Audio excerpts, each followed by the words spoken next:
Welcome back, everybody, to the Below Average Joe's MMA podcast, episode number 113. It's Monday. We're here with another MMA Weekend Recap. Yeah. I'm trying to figure out how to point over here. I'm never going to have to remember an episode number again because Dominic's got me in the background there. Yes. But we're coming with you again for another MMA Weekend Recap. A lot to go over here. There were three big cards over the weekend: PFL, Bellator, UFC, along with a couple big announcements to go over as well. But before we do, Dominic, how was your weekend? It's been an awfully rainy one up here in Bowling Green, Ohio. Is the same true for Carlisle? It has been hot and sunny down here, my friend, as a matter of fact. Just kind of a chill weekend, truthfully, all day. Watched fights on Saturday. Those day cards, I'm kind of on board with them. I mean, I'm not going to lie. It was nice when the main event's over at 7:15. And then you have the rest of your evening. I don't know. It was kind of a nice change of pace. But yeah, man, it was a good weekend. No rain, which was nice. Got to hang out with the family and all that. But how was yours? It was good. I am a proponent, or I guess I do enjoy the occasional early card. However, I don't want to ever see it become the norm because at the end of the day, like this 4 o'clock start time, it's cutting right into like your porch drinking. Well, yes, but I just mean like, you know, that's like your day right there. Oh, true. That's like working second shift, right? Yeah. Nobody wants to work second shift. Nobody wants to work 3 p.m. to 11 p.m. Yeah. So, I mean, sure, watching fights is a lot better than working. But my point is that if I want to like go out to eat or meet some friends out or something, like it makes it a little harder. Yeah, true. When you got the fights that you need to be keeping a close eye on. However, just one sprinkled in every now and again. However, I was porch drinking, so I had the fights pulled up on my phone. And you know what? I think I had a great time just watching them that way. So weekend was good. Besides that, I had a completely lazy day today. I slept a lot today. So well rested going in here. And we're going to start with our fight announcements, Dom. Let's do it. And it's going to be brief because we only got one. But it's a big one, noteworthy one. In the men's bantamweight division, Rafael Sunsao is unfortunately out of his scheduled bout on July 24th with Kyler Phillips. However, not all is lost. True. Kyler Phillips does have a late replacement opponent, that being flyweight contender Raulian Paiva. Who just fought kind of recently, too. Well, actually, I think his last I think he just had to drop out of a card recently. Oh, okay. Because his last fight, because I thought the same thing. Yeah. I said, was he the guy? I was like, was he the one that fought like on 262 or something? Yeah, we broke him down on one of our episodes. Yeah, but he was in that one of those fights where he had the drop. I don't know if it was because of him or his opponent. I didn't look into it far enough. But his last fight was a win over Zalgas Zamugalov, I think is how you pronounce it, at UFC 251. But that was a bout where he missed weight by 4 pounds. So it's looking like maybe this is a permanent move for him here to 135. If so, I'm not upset at it. He went 2-2 at a flyweight and then also had a win on a Contender Series Brazil. So a guy with he's a good test for Kyler Phillips here. He'll test him in, Kyler Phillips, nicknamed Matrix. The guy's very smooth on the feet. But Paiva, the Brazilian, he's going to have that jiu-jitsu just incredible. And we'll see if Phillips can pass another test here. Not quite the test in a Sunsao, in my opinion, but still a solid opponent. Oh, yeah, for sure. And for Paiva, way to make some waves in his new weight class potentially. I mean, Kyler's number 14 in the division. He's 9-1. Just had that awesome fight. Was it in March, I believe, or April? I think it was Song Yadong that he fought.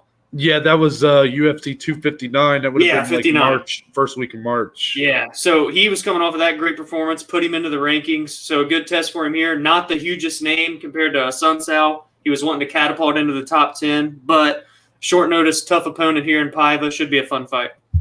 Yeah, I mean, that's really all we have to really say about it. We'll just see if Paiva really can.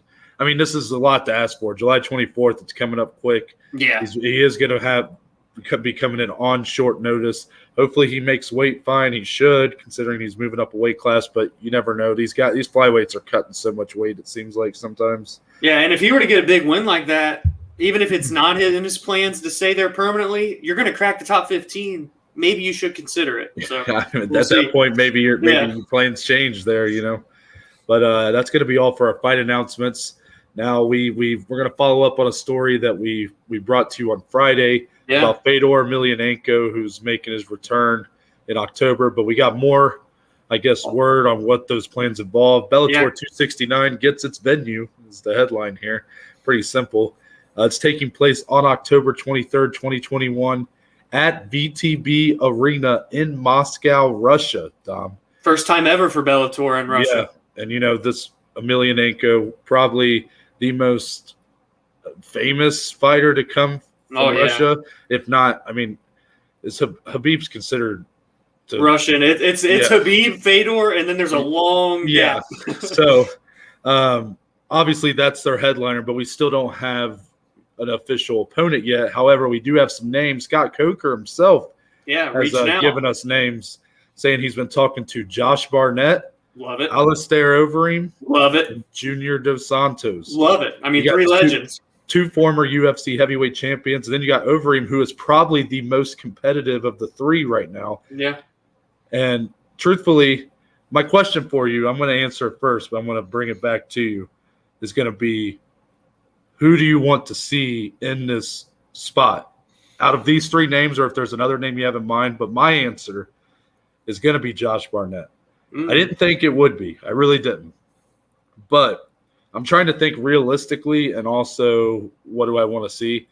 Alistair Overeem is probably, again, I said he is, out of these three guys, he is the most competitive fighter going at this today. Point in their career. But I think I actually think at this point in their careers, a fight with Overeem would be pretty much, I think it'd be a slaughter for Emelianenko. I don't think he would be able to hang with Overeem. Really? I really don't. How could you? Emelianenko's 44 years old. He's still a tough guy. I know he beat like Rampage Jackson in his last fight, but it's a big step up from fighting, an old washed Rampage Jackson and stuff like that to going to Alistair Overeem, who was knocking on the door for another title shot, even though I know he got beat up by Volkov, but it's just a big step up. Could I be wrong in that assessment? Yes, but I think Emelianenko in his career, especially once he left Pride, he was very meticulous about kind of the matchups he would take, especially once you're in Russia. It appears that there's a lot of people working behind him to try to get him the most winnable fights, and that's not a slight on Fedor, because at the end of the day, he's winning these fights. He's looking good. I don't want to act like they're trying to pull any shenanigans. I'm just thinking that Alistair Overeem, I don't think, is a fight they're going to want right at this second. However, the Josh Barnett fight makes the most sense because these two have been scheduled to go at it multiple times in the past. They were supposed to headline a Pride card. Never came to fruition. Then, do you remember when the clothing company Affliction had a short run as an MMA promotion? I believe they had two cards, and then their third card was supposed to be headlined by Fedor and Josh Barnett. Josh Barnett tested positive for steroids about a week before, maybe less than that. And because of that, the event got shut down, and therefore their MMA promotion got shut down as a whole. That's tough. So there is a lot of history between those two, and the fact that they've never fought before says a lot, and I think that now is the appropriate time. It looks like this is, all signs seem to point Fedor's retirement fight.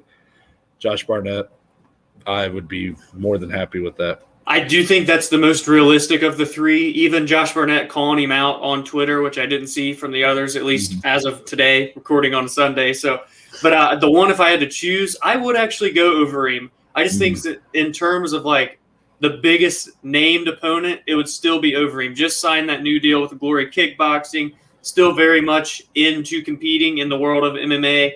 I think that would still be relatively competitive. I don't know. I just feel like Fedor could maybe shock some people.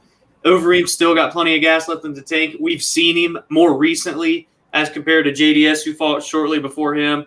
Barnett we've not seen in a while. So just in terms of fresher memory and the biggest name, biggest fight that Bellator could do, I would go Overeem. But I do agree that Barnett is probably the most realistic of the three. Okay. No, I'd be excited really no matter who of the three it is, even if it's JDS or Overeem. Still, it's going to be a big fight. There's going to be a lot of pop, a lot of, what do you call it? Like just a lot going into it because it's all the promotional tools will be nuts for it. Because this is looking like Fedor's retirement fight. So, if Overeem gets put in that fight, though, I will be very intrigued to see how well Fedor at this point in his career can hold up. Because in my head, and I could be wrong about this, I look at it like a bit of a mismatch right now. Yeah. But with that being said, we're going to transition. We'll come back to Bellator in a little bit, but we're going to transition to PFL 6. Yes, sir. Happening Friday evening. We're going to go over some of the winners and losers on that card, and the biggest winner has got to be the biggest gal, the best gal in PFL, Kayla Harrison, our Does neighbor. it again, man. Our best Our friend. neighbor, yes, true. She submits Cindy Danjois via armbar, 4 minutes, 44 seconds of round number 1. Dominic, we tried our best on Friday to give Cindy Danjois, some credit, give her a chance. And, I think we spent more time talking about Cindy Danjois' achievements than the fight actually lasted. This is probably true. So what were your thoughts on this fight, if you have anything new to really say? I mean, all I can say, Kayla Harrison smash. And Kayla smash, yeah. She's going to win. There's no doubt in my mind she's going to win this tournament. And next step has got to be one of the big promotions, whether it's Bellator, UFC. Actually, hot take, I think it might be better for her if she goes to Bellator over the UFC right now. Well, okay, let's get into this thing. So, first off, Kayla looked amazing as usual. We kind of anticipated it, as did the whole MMA community. No slouch in Danjois, but Kayla's just too much. The judo expertise. She was standing and didn't even look for a takedown early, was striking. Danjois shoots in for a takedown, gets stuffed. Big mistake there. Yeah. Was never able to get up after that. Kayla dominated. Gets the victory. Well, she's 10-0. We talked about on Friday how Danjois' biggest skill coming in here was her judo. She's a black belt. Yeah. But she's going up against Kayla, 2-time Olympic gold champion, right? Yes. So it's just there's levels, right? Yeah. So I do agree with you. Kayla likely steals this tournament, the Grand Prix, the $1 million at the end of the year. Mm-hmm. Next fight's going to be August 27th. That's confirmed now. She locked in the number 2 seed just because she didn't finish the fight soon enough in round 1 to get the number 1 seed. Not that seeding matters at all. Yeah. But should she finish and win this Grand Prix tournament, whatever they call it, she'll be 12-0 at that point. Another $1 million in the bank. And then it's like, okay, what do we do? What do we do with Kayla Harrison? Because here's the problem. She's a 155-pounder naturally. She's huge. There's no other weight class like that in the prominent MMA organizations. Mm-hmm. However, she's made 145 successfully once and made her opponent look like she was just in a very bad car crash. So she's proven she can look good at 145. But you mentioned Bellator may be a better option. I believe that Bellator would be willing to build a division for Kayla Harrison. As opposed to the UFC, they are not going to start a 155-pound division because they're struggling enough just to keep 145 relevant. So I think Bellator is like a more realistic option. But if Kayla really wants to stick to her guns and prove she's the best in the world, I'm not going to be shocked if she does decide to bump down to 145, get her body right for it, and want to challenge Amanda come next year. But, only time will tell. I'm curious to see what your thoughts are there. Yeah, so my question for you, and I'll get into my thoughts, but my question for you is, do you think long-term her fighting at 145 isn't plausible? Like, do you just not see it as a long-term option? I don't, because she would have to make a lifestyle change because she is that physically just strong and built. Now, could she go down? We've seen Barboza was a natural 155-pounder for years, and he looks great at 145. So, right. Maybe if she really wants to dedicate the time and effort, and that's where she sees more longevity, more paychecks, more exposure with the UFC, by all means, I could see her doing it. But if she feels more comfortable and natural at 155, I don't doubt that Bellator would be willing to build around her. I really think it's possible. Yeah, that's tough for me to answer that in terms of would Bellator be willing to potentially start and then build a women's lightweight division around Kayla Harrison. It would probably be worth it. Probably. But again, it would be built around her. So, if Kayla isn't overly committed to Bellator, let's say she's signing small fight contracts, that it's going to be hard for Bellator to see the plausibility in starting a division and trying to build it up. Yeah. So it all kind of depends on maybe contract status. How committed is she going to be? Is it for the long term with her first contract, or is she going to be like, no, let me sign a 2-fight deal, win both of those, smash them, and build up an even bigger name, and then you're going to have to pay me more. Yeah. That kind of thing. Or I'm just going to go to the UFC or elsewhere. That's why it is just kind of tough with Kayla being that lightweight fighter, because you don't see many women's lightweights. That's the only issue. Truthfully, and I again could be wrong about this, I do think 145 can be a plausible path for her in the long term. I understand your sentiments because we're guys on the outside looking in, right? We've never done this before. We've never had to cut the weight. So it's easy for us to say it's just another 10 pounds, but that's a big difference. It's a big difference sometimes. And for Kayla, I guess for me, I was just surprised that she was able to do it so easily. It seemed the one time she did it. Now I know 155 might be more natural for her, but I think if she's looking to kind of move on, I think it has to be in her head. Yeah, she knows. She's going to have more likely than even having a division built for her is going to be she's going to become a featherweight in a featherweight division. And I think Bellator would be the better path of the two, considering Bellator has more committed to their featherweight division of women with Chris Cyborg, among others, Julia Budd's in there, stuff like that. While the UFC look like they might be on the outs, Yeah, they bring in one and done. If they really wanted Kayla Harrison, you would think they would keep someone like Megan Anderson. That would be a great first fight for her. Yeah. But they didn't.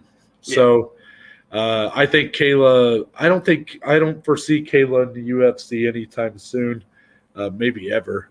But I think Bellator would be a perfect spot for her if she wanted to move on from the PFL, which I assume would be a plan. I was going to say, needless to say, I believe that her contract's up at the end of the year. We don't see Kayla in the PFL in 2022. That would be my guess. Yeah. Continuing on with winners and losers here, we have a couple losers to talk about. Unfortunate at that. We spoke a lot about Anthony Pettis on Friday and how this was a must-win for him. I think he put up a better fight against Ross Manfio. It was a really good fight. He still comes out on the losing side of a split decision. I know there was some debate. Let me paint the picture this way, because I know you scored the fight for Manfio. Mm-hmm. Regardless who you scored the fight for, if you scored the fight for Pettis or Manfio, let's say that Pettis won that fight via split decision. Let's say one of the other judges gave it to him and he gets the nod. Would that have changed your outlook on his future prospects at PFL and in terms of professional MMA? Because for me, it wouldn't. Because ultimately, he still got beat up in the third round. Yeah, bad. That was the most decisive round. He's kind of had the two fights that have gone sort of similar for him, but in kind of the opposite way. The first fight, the third round was where he had his shining moment, his glimmer of hope. This fight, rounds 1 and 2, he looks good, and then round 3, he gets kind of pummeled. Yeah. So, to me, it's just I think the years of wars are kind of catching up to Anthony Pettis. I don't think he can withstand the kind of punishment he used to be able to. That guy's been in some wars. You look at his track record. It's a killer's row, and he's been a champion. He's really gone through a gauntlet. Yeah, he's got 36 fights now, man. Yeah. It's crazy. So it's just becoming obvious to me he can't really take the punishment like he used to. He's not getting finished in these fights. That's something. But these are opponents that you would think Anthony Pettis should be able to beat even at this point in his career, and he's just not. I just think maybe his age might not say it, but I think we're long past his prime in terms of fight years. Yeah. And regardless of if this was a win or loss for him, if I'm on Anthony Pettis' team or as an Anthony Pettis fan, whatever you want to say, I wouldn't feel too great coming out here in terms of maybe a push for a welterweight tournament run next year and stuff. I just wouldn't feel great about it. Yeah, I'm curious to see what will be next. I don't know. Do we see him again at all in 2021? I doubt it, considering he is officially eliminated from the playoffs. He didn't make the top 4 seed. Maybe he gets one more fight in on the outside if they do like undercard stuff, but it's tough too. You got to think for the PFL. They bring in a big name in Anthony to be one of their other faces of the organization. Starts out his tenure 0-2. And we've talked about the Verdum situation, and even Rory's in some hiccups, and his last fight was just odd. So it's tough for the PFL in that sense. It sucks if you're an Anthony Pettis fan. I mean, for God's sakes, we were scheduled to meet the guy in 2016. Piss poor weather dimmied our dreams there, but he truly was a legendary fighter for such a short gap, and it's tough to see it now in a smaller organization as compared to the UFC. 0-2 has some pretty convincing lost rounds where he nearly gets finished. To his credit, does survive, like you mentioned. So he mentioned when he first signed with PFL that he wants to do 155 this year, then do 170 in the following year. Will he still want to do it now? Maybe, but I just feel like the PFL's 170 division is full of even worse matchups, and obviously the bigger guys for Anthony Pettis. So I don't know. Back to the drawing board. We'll see what comes next. I'll be curious to see what the PFL is interested in doing with him. I mean, that's my thoughts. You got to think this. We were not just us, but the community as a whole looked at Anthony Pettis as a favorite to win this tournament, and he goes 0-2. That's just a tough pill to swallow, and that's going to continue into our other loser probably of the night for PFL 6, Lance Palmer. Yeah, the back-to-back featherweight champion, tournament winner, whatever you want to call it. He loses a unanimous decision in a very good fight, very competitive bout with Movit Khabulev. Not to mention Lance Palmer had lost his previous fight to, I believe, Bubba Jenkins. And with that, he goes 0-2, missing out on the playoffs. So we will have a new featherweight tournament winner for the first time. Now, I think that's healthy for the PFL. You want to create parity, right? I always think that's healthy in sports. However, for Lance Palmer to go 0-2, to not make the playoffs, do you think this is just in term, maybe it's just that the division's caught up with them, maybe they've recruited more talented fighters for these tournaments, or is Lance Palmer's style just not holding up? Is it bad matchups? What is it, Dom? What is it that has got us Lance Palmer falling so hard? I'd say the talent pool, man. I mean, at the end of the day, this is a guy that was on top of the division for 2 years, but MMA just continues to evolve, and the fighters inside MMA continue to evolve, and that's what we're seeing here in the PFL. They've had great fights this year, very prominent prospects, good veterans, a good mix of everything, putting on great performances, advancing into the playoffs, stoppages, submissions, all that fun stuff. And this was another example of it here, and Lance falls short. It was a tough fight for him. He not only had to win, but he had to get a finish just to solidify himself in the playoffs, so he was in a tough spot coming in. And it was a fun 3-round war, but at the end of the day, like you said, Kubelaev looked really good, and to get a big win for him over such a prominent name in Lance Palmer, good on him advancing into the playoffs. And for Palmer, I'll be curious to see, because I have heard some rumblings in like our Overtime Heroics group chat and other things on Twitter that he wasn't the happiest with the PFL. Why that may be, I don't know. Could it just be rumors, of course. But maybe he's looking to potentially change organizations at the end of the year too. He still is a good fighter. I believe that. An Ohio boy as well. Forgot to mention that. Or we didn't talk about him on Friday, but from Columbus. So he just had a kid. He's a newly found father, relatively young in the game still, in his early 30s. He reminds me of like Volkanovski when I see his statue of body and the way he moves around and his striking and stuff. So we'll see. Does he stay in the PFL? Maybe. Maybe he tries his luck in a Bellator type organization. I'm curious to see, but I do think he has plenty of gas left in the tank to make some good runs wherever he goes. Yeah, sure. I think for him, though, his biggest problem in terms of going outside the PFL is I don't know if the money is really going to be there for him. He's not really a big name. This season of the PFL has really picked up for their promotion. Oh, yeah. But, when he was kind of dominating these tournaments the past couple of years, there was a lot less eyes on it than there are. At least it feels that way. There's a lot more people talking about the PFL this year. There is. It seems more exciting. So it's kind of unfortunate for him. Plus, he doesn't have the most fan-friendliest of styles. So I don't know what kind of offer he's going to get out there that's going to really suffice him, considering he's going from winning $1 million tournaments back to back, to potentially having to drop a little bit in terms of pay. But I do think that he has some legs left to him. I just think that bad matchups. It's a combination of factors. Maybe you're right. If he's not been really happy, maybe it's just hard to get that motivation. Whatever it might be. I think it's a good thing for the PFL that not necessarily that Palmer's out of the playoffs. I think that could have been still. You don't want to see a guy just lose. But more fresh faces. Perry's good. Yeah. I'm excited to see what Bubba Jenkins does personally.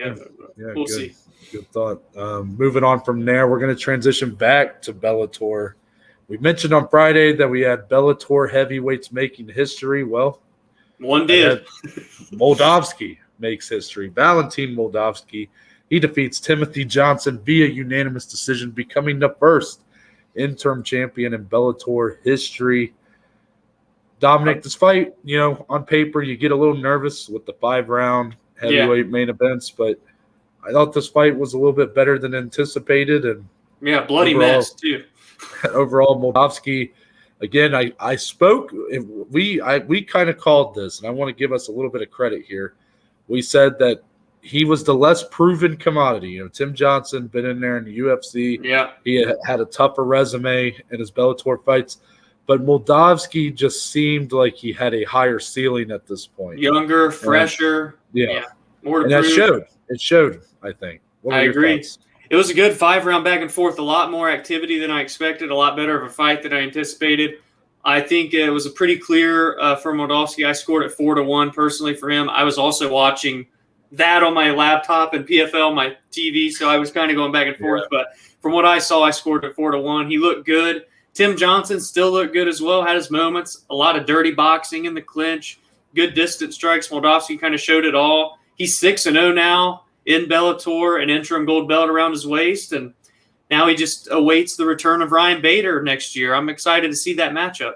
Do you think he gives Ryan Bader any troubles? Was there anything you saw here that would maybe make you think that he could be competitive in a Ryan Bader matchup? I think it's a pretty interesting stylistic matchup. I mean, Bader, again, down at 205 in the Grand Prix right now, still making a run to get his belt back potentially. But when he returns to heavyweight, I still feel like Bader is a natural light heavyweight. You know what I mean? Yeah. And then he just stacks the weight on for heavyweight. So he feels a little small. Yeah, but for Moldavsky, that dude, he's a heavyweight. So I'm curious to see how that'll go. I give him a chance in that one. I think it will actually be relatively competitive, especially we've seen Bader lose recently his title down there at light heavyweight. Now, granted, he's trying to bounce back. I understand that, but still losing recently as compared to an undefeated Bellator fighter here. I think it'll be fun next year. Nice. And then in our co-main event, a very decisive win. Man. UFC veteran Liz Carmouche gets the TKO over Kana Watanabe, 35 seconds of round number 1. Wow. Could we have been more off base in our Friday preview? We didn't give Liz Carmouche any time. I was all about Watanabe. I thought she had looked rightfully fantastic. So. I mean she had looked fantastic in the lead up, and then to go in there and she got smoked. Yes. 35 seconds. Shout out to Liz Carmouche. That's the way you make a statement. It's awesome, man. 37 years old. I mean, incredible. We talked about how it was pretty much all but confirmed, maybe it even was confirmed, that this was the title eliminator for the winner of Juliana Velasquez and Denise Kiholtz, which is the headliner of the next Bellator card. Yeah. The winner of that would fight the winner of this fight. But to go in there, Liz Carmouche, that is, and to put on that kind of statement, she locked it up. No doubter right there. Yeah, Didn't even get touched, man. She looked unbelievable. Sprinted right out of the freaking gate against Kana, backed her up against the cage, smashed her. I mean, had her out on the feet. She's 3-0 in Bellator after finishing her UFC tenure, losing a title fight to Valentina. I mean, my God, man, again, 37 years old, Liz Carmouche, a legend of women's MMA, and to still be going out there and just demolishing an undefeated prospect like that, and Kana Watanabe, who's an incredible striker, a very good judo practitioner. Wow, man. Hats off to Liz Carmouche. I can't wait to see her fight for the Bellator gold here, hopefully by the end of the year, depending on how that fight goes in July. That was a voice crack there. We're going to skip over it. Very intriguing matchups, no matter which woman wins that title fight coming up, I think. But that's going to wrap it up for the Bellator recap, I guess, of Bellator 261. We transition into UFC on Vegas 30. Yes, sir. The two big boys at heavyweight, the technical boys, I will say. True. The most technical heavyweight fight you're probably going to find in this current crop. Ciryl Gane puts on a showcase. He wins in decisive fashion over Alexander Volkov via unanimous decision. I was surprised, if I'm being honest. Even though I thought this fight on paper wasn't I didn't think on paper it was some shutout or anything. Yeah. I was surprised by the amount of people online who were picking Volkov in this fight. Yeah. I was surprised. I think it was more for Volkov than Gane coming in here. And I know there's factors that were in Gane's way, his relative inexperience, maybe just people not as aware of who he is. That last fight either with Rosenstruik. Yeah, that's true. Volkov had more of a resume at this point in the UFC. But I don't know. I just thought Gane – I really thought that this was Gane's fight to lose, to be honest. I mean, Volkov is a very technical striker. He very much is kind of Gane's strengths are in some ways Volkov's same strengths, that distance control, very technical striking. However, I just felt Gane's had been more impressive. He utilizes a lot of leg kicks. He can even take the fight to the ground, and he looks very good there. His footwork for a heavyweight is unbelievable. I really feel like this was his fight to lose, and that's kind of what we saw here. Yeah. He almost swept the cards. There was one judge that scored at 49-46. I personally scored at 5-0. I did too. Yeah. What did you think here, and what's next for Gane, more importantly? Well, Ciryl Gane is the best all-around striker in the heavyweight division, and it's not up for debate, I don't think. As much as I love Stipe and Ngannou's the power guy, Derek Lewis is the power guy, Volkov's a great striker, Ciryl Gane, the full package in terms of footwork, quickness, kicks, elbows, knees, clinch, everything this man can do, and he just started his professional career in 2018. That's scary to think about, man. Terrifying. And putting Paris on the map. I mean, he's out there fighting out of France. This dude has the marketability behind him. He's very well respectful. He speaks fluent English as well as obviously French. This guy has everything about him to be a superstar. And this fight was the Rosenstruik times 10. The output from Gane was way better. The power shots were there. Just everything he did looked like that's what we thought we were going to get in Rosenstruik fight, but he delivered it here against a 6'7" tower of a man in Alexander Volkov's. He shut down any bit of offense that Volkov could offer. Anytime Volkov would land, he'd answer right back with a few more. It was really a shutout performance for me. He truthfully, more than likely, just became a number one contender for a belt. Thank you. I stand by that. Gane looked so good here. Yeah. And I saw a lot of people kind of, saying that this fight was boring, kind of comparing it to the Rosenstruik fight. Oh, it was so much better. I disagree. This fight was just so technical that I compared a lot. It's probably even a better fight than the one I'm about to compare it to. But if you guys didn't like Stephen Thompson versus Darren Till, then maybe you won't like this. But I personally enjoyed that fight, so I enjoyed this one. Here's why mostly. Even in the lulls in action, it always felt like these guys were just one strike, the perfect strike away from ending it. And that's what keeps me intrigued, invested in a lot of these fights. Even if the output's not crazy high and there's knockdowns and all that, when you have guys that are as good of strikers as these that are playing a game of chess essentially, and at any second the right kick, the right punch can land, and it can really shut either one's lights out, especially at their weight class, a heavyweight. It just kept me on the edge of my seat. Even though that really never happened, Gane still put on such a showcase that I walked away feeling very pleased with this fight. Oh, yeah. Now, I want to continue with what you were saying about Gane, in my opinion, should be next after the winner of Derek Lewis, Francis Ngannou. Whoever wins that fight, when it happens right now, looking like September, I think Gane should be the next title defense for either Ngannou or the first one for Lewis. Yeah. I know you got John Jones waiting out there. You got Stipe Miocic waiting out there. I personally don't see the UFC giving Stipe an immediate rematch at this point. I just don't see it. I think he's, even though there is a trilogy fight to be made if Ngannou wins, I just think that if they really wanted that fight, that Stipe would have probably gotten it immediately. Yeah. Yeah. And instead, we're going to Derek Lewis, and I know for a while it was John Jones, whatever. So I don't think that fight's gonna happen. And a lot of people are pitching Stipe versus Gane on Twitter.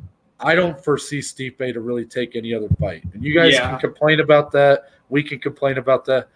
But let's be honest, Stipe at his point in his career, he has nothing left to prove. He can walk away. He can walk away. And honestly, I might prefer it if he did at this point. Like, you can walk away. You can continue being a firefighter, being a dad, all that, have a great life. Do you really need to beat Ngannou a second time? I mean, I'm sure it'd be great for his resume. Don't get me wrong. But I don't need to see it. And I just don't see the timing working out for him like it did when he got that rematch with Cormier. That was a lot of luck. A lot of just things kind of happened at the right time for him to get that rematch. And then you got John Jones, who has said he will not fight in 2021. He's waiting until 2022 at this point. Yeah. And that's still up in the air because there have not been really any waves made in terms of contract negotiations for John or the UFC. So I think Gane is going to be the guy that's willing to take that fight for what the UFC offer it to him. And I think that whoever wins that title fight with Lewis and Ngannou is going to want to stay relatively active. Yeah. We know Derek Lewis loves him some money. He talks about it all the time. He'll fight anybody. And Francis Ngannou has said he wants to be an active champion. Yep. So I'm sure at some point John Jones will fight at heavyweight. But do I think he is the title fight after Lewis and Ngannou? No, I think Gane is now going to be next. Yeah. I'm sure in the UFC's mind, if John accepts an offer, he gets it. But I don't think it's going to happen by the time they're ready to run it with Gane or whoever. Gane's going to be next, in my opinion. I'm putting that in, marking it now. That's what's happening. Gane will be the next title fight after Derek Lewis and Ngannou. Well, and I've really thought about every time that Gane steps into the octagon since he entered the UFC. He's 6-0 now in the organization. He's very active for heavyweight too. When he steps into the octagon and each fight that progresses, you see him get better. And I just think every time that door locks, he's a future heavyweight champion. There is just an aura around this man, and the skill set is there, so well-rounded. I truthfully think, I don't know whether it's going to be, this next fight, is he going to become champ? Maybe. But I think one day this man is going to have a UFC gold belt around his waist, man. I think he really has it all. And to be so young in the game, that's just terrifying for all the other heavyweights that are going to have to fight this guy at some point. Completely agree. I stand by this guy's a future champion. I think he's the toughest matchup for someone like Francis Ngannou. Don't get me wrong, Ngannou can totally win that fight. Oh, yeah. One shot and it's over. But I think that the mixture of skills that Gane possesses, the footwork, the technical striking, the ground game, I think it's his size even. I think it's a tough matchup for the current champ. But let's get into the rest of this card because there's – sorry. Quick question. Yeah. Real quick, just for our 6'7" behemoth and Alexander Volkov, what do you think? What do you think's maybe next for the guy? Yeah, if you had to just do something. Yeah, so it's beginning to get more and more tough to matchmake for this guy because he's kind of on a win. He'll win one, he'll lose one, win one, lose one, and he's starting to really have fought a lot of this division. Yeah. Maybe he fights Jairzinho Rozenstruik. But I really don't have a name in mind. That's why I think I kind of was skipping it. What do you think? I'm sure you have one. No, you're good. I just didn't really. I'm guessing you have somebody in mind. Yeah. So with just the kind of top being kind of log jammed right now, matchups are scheduled. Other things aren't scheduled. There's a lot of things up in the air. We do have one man that is surging, Marcin Tybura. We have a behemoth, 6'7" giant, taking on one of the shorter heavyweights in Marcin Tybura, but he's on a bit of a roll right now. maybe earn his way into that top 5. That's kind of just what I had in mind. So I just had to just a little bit more matchmaking. I do like that. I like Tibura. I've been liking the run he's on. He's kind of proven that's a really big test for him too. Yeah, that's a huge test. I mean, really, I know that Volkov's, had his setbacks. Again, his record's better than I thought it was in the UFC. You brought that up. Yeah. What is he, 7-3 now? 7-3 now, yeah. I mean, yeah, he's got 3 losses in UFC and pretty high-profile matchups, but he's always going to be one of the tougher matchups for anybody in this division. His size, his striking. Did you notice how much physically more strong he was too? I should have said something about that. I noticed they put pictures out before the fight, the card, and I saw him in his gear, and I was like, it was so noticeable. I was like, he looks huge. He weighed in at 265, the limit, and he came out and was like, damn, it's very noticeable. So we'll see how that goes for him in the future too. Yeah, but let's get into the rest of this card because Dom, this card really delivered. It was a great fight night. Man. Not a amazing card on paper, but as we've said time and time again, these cards aren't made on paper. They're made in the octagon. And very true. The prelims especially just kind of – and what I think the big takeaway for me on the rest of this card is going to be is that not so many of these fights – it was like perfect because these fights were competitive. They were back and forth. But ultimately, there was a decisive winner. Yes. Finishes galore, but it wasn't just one-sided beatdowns. It was back and forth. Yeah. Some of the fights I want to talk about here. We'll start on the main card and work our way down. Fight of the night. It's probably going to be the fight that was the closest, so not really going into what I just said. Also a fight that went to a decision. Timur Valiev and Raoni Barcelos. Really good fight. Great fight. Now, I'm curious because this ended up being a majority decision. One judge scored it a draw. Were you surprised that Valiev got the nod? No. I thought he had won 2-1. Barcelos, I believe it was round 2 where he looked really good, if I'm not mistaken. He dropped Valiev twice. But a 10-8 round was crazy to me. I couldn't believe there was a draw scored by one of the judges. I didn't think it was a 10-8. It was very fun and back and forth. I know we didn't talk about it on Friday, but it's hard when we're nitpicking from multiple cards. We got to just fit some stuff in. I knew this was going to be a banger. Barcelos is a guy that had a ton of hype going into this one. And then for his opponent there in Valiev, his biggest win over a surging prospect there. So that was really the battle of prospects. Good on him for getting the nod, the $50K bonus as well. He said he's going to buy his mom a house with it, which is awesome. So shout out to Valiev. I'm excited to see what is next. It was a very good back and forth 3-round war. Speaks to the talent of that men's bantamweight division. Yeah, neither of these guys were ranked coming in here. You got one of the most technical bouts you'll see. And, Barcelos, man, even though he lost the decision, comes out looking great. I mean, he put it on Valiev at the end of that second round.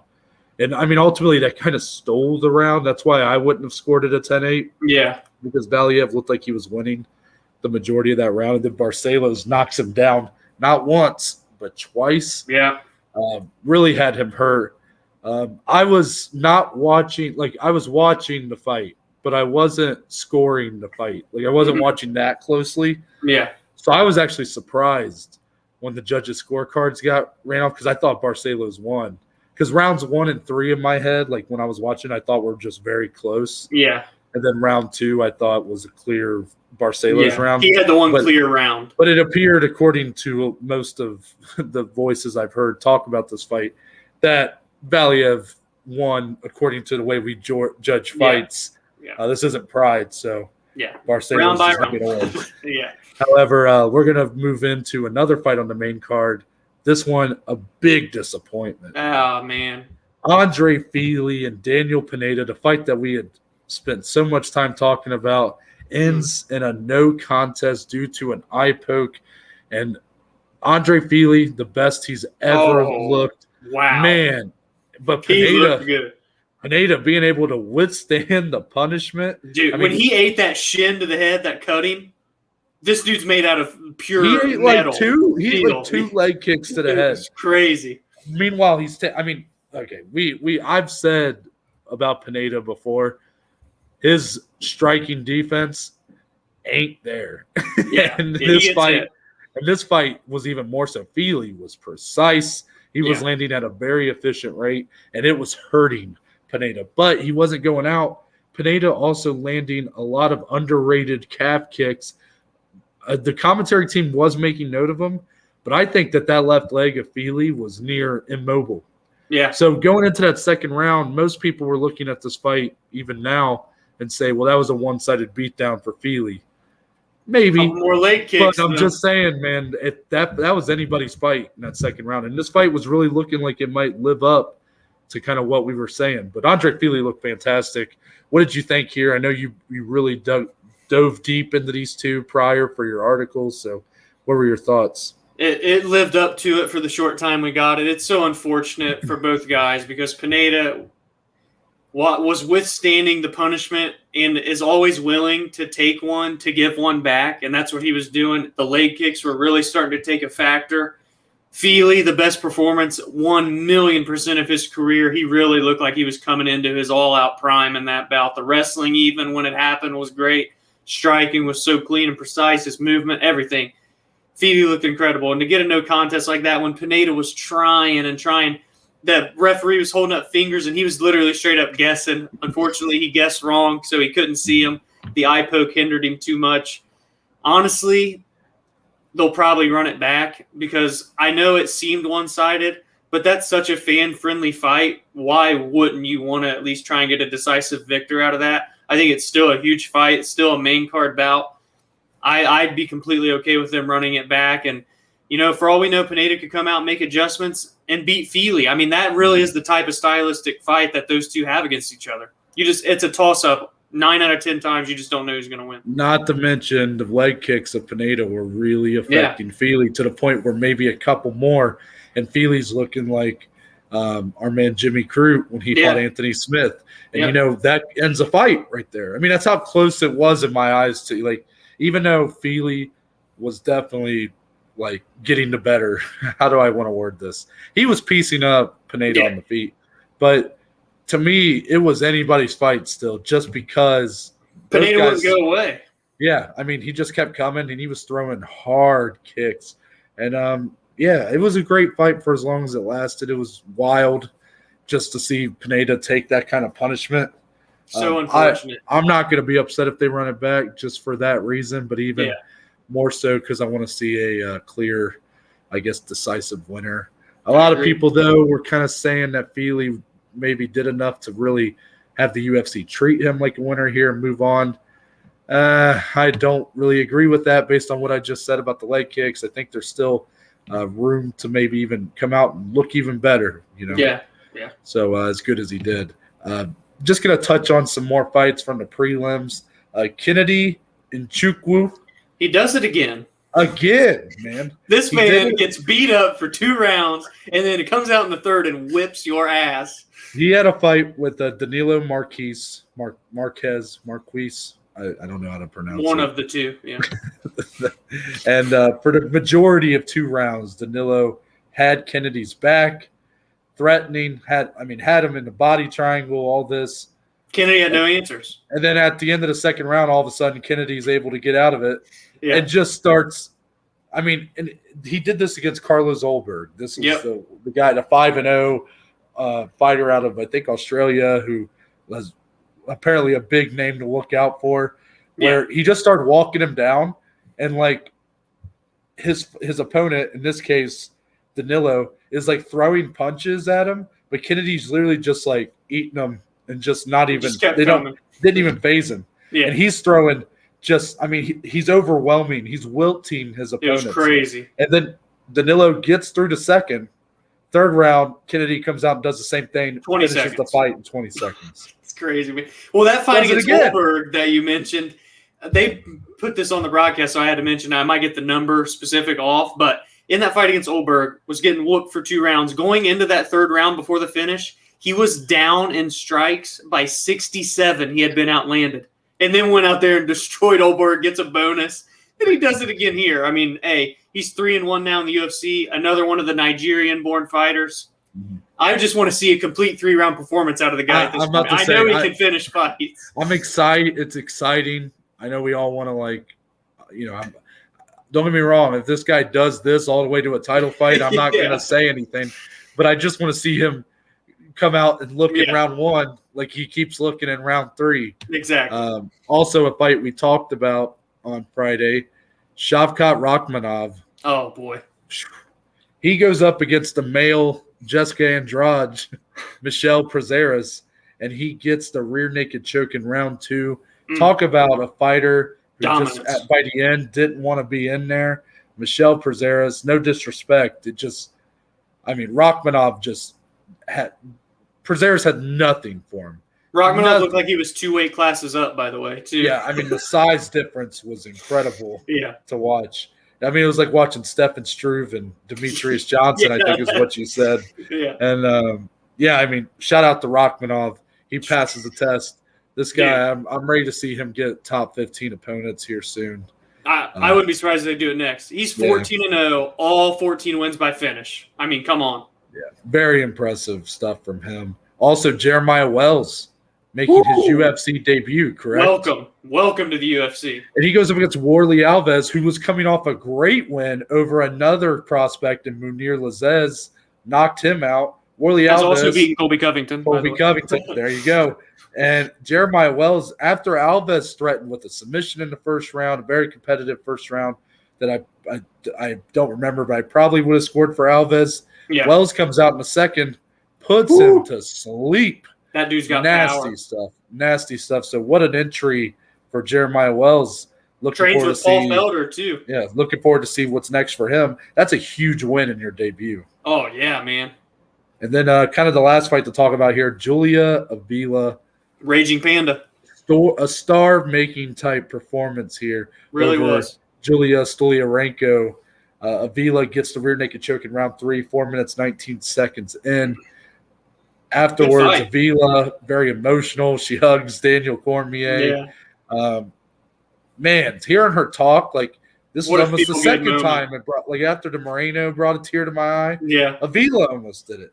Talk about someone who came from nothing. She said she was eating out of garbage cans growing up, and she was able to get, I believe she's college educated, even was able to get scholarships, she said, and then has somehow made her way into the UFC and is now she's I believe she's 3-1 in the UFC. Yeah, well, she had just got kicked out of her gym last year, opened up her own gym with her husband.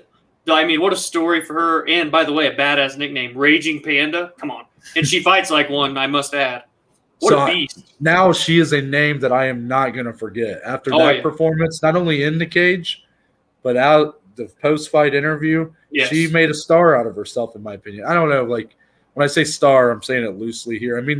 She has become a name that I think a lot of people are going to be glued to the screen when she's on now. That's a good way to put it. That's a good base for her. If she continues to keep winning, she can grow this into something big.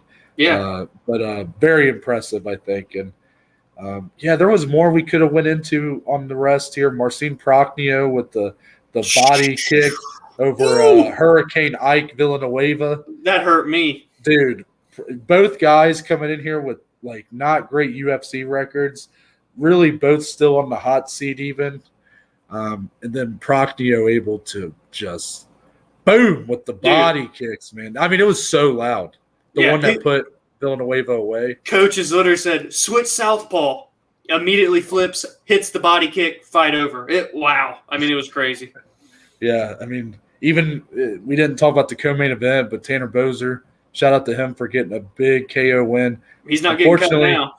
I'm just going to throw out there, OSP did not.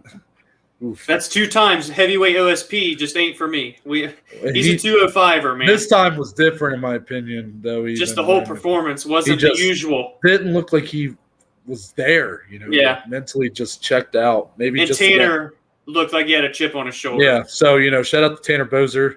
I know there was some controversy with the potential fence grab. I think it's obvious. He didn't grab that. It wasn't a fence grab. I can see why. It looked that way. Yeah. But when you see the replay with the angle, it's not a fence grab. But I still, hopefully enough people have seen that, so it's not really much controversy anymore. Right. Anything else from this card for you, Dom, that you want to talk about? I think that pretty much takes up everything. It's on to the next. Yeah. So kind of what's coming up this week. We do have a bit of a lull in our MMA content just because no promotions are really having cards this week. 4th of July weekend, I guess. For which I understand that. Maybe it's just a ratings lull even. Like maybe not a lot of people watching TV because of fireworks and what, like grilling out, all that. But I felt like this was I feel like this should have been an opportunity for one of these promotions to step up and put a card on. On a banger card, yeah. Yeah, like just throw a card on there that you don't have competition this week. But nobody decided they wanted to put a card on. So we're still kind of TBD if we'll have a Friday episode, just depending on if there's a lot of news. If there's a bunch of stuff that comes out this week. Then we'll do it. But as of now, it's not looking like it, but we'll see. Wednesday, though, we will have an episode. So it will be a 2-episode week. Yeah. We don't know what that episode's going to be quite yet, but another special episode, what kind of falls in line there. So be on the lookout for one of those. And, we'll probably let you know by then if we'll be doing a Friday episode or not.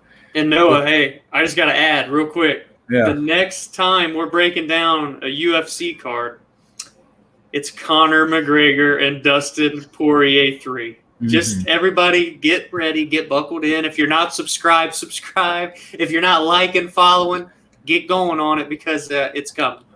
Yeah, why don't you tell the people, Dom, where they can do all that? Yeah. Well, you can follow me on Twitter and Instagram at DSLEE14. Lots of good content over there. But more importantly, if you don't want to follow my ass, you can follow both of our asses at BAJ_MMA podcast, continuing to build the community.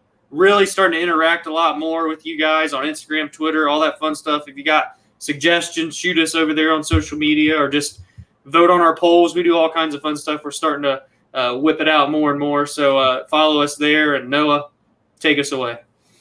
Yeah, for me, you can follow me on Instagram or Twitter at ntbaker_.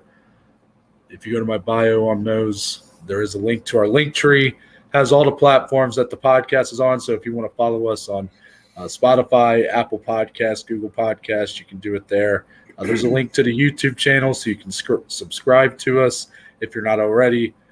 There's also a couple links for our Anchor page. If you want to leave a voice message, you can do it there. Let us know your thoughts on the McGregor-Poirier trilogy fight. Who's going to win, along with maybe who's going to win the Stephen Thompson-Gilbert Burns fight if you're interested in that. Let us know about that one too.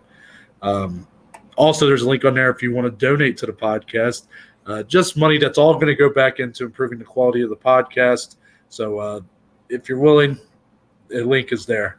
But with that, we're out. We're going to see y'all on Wednesday.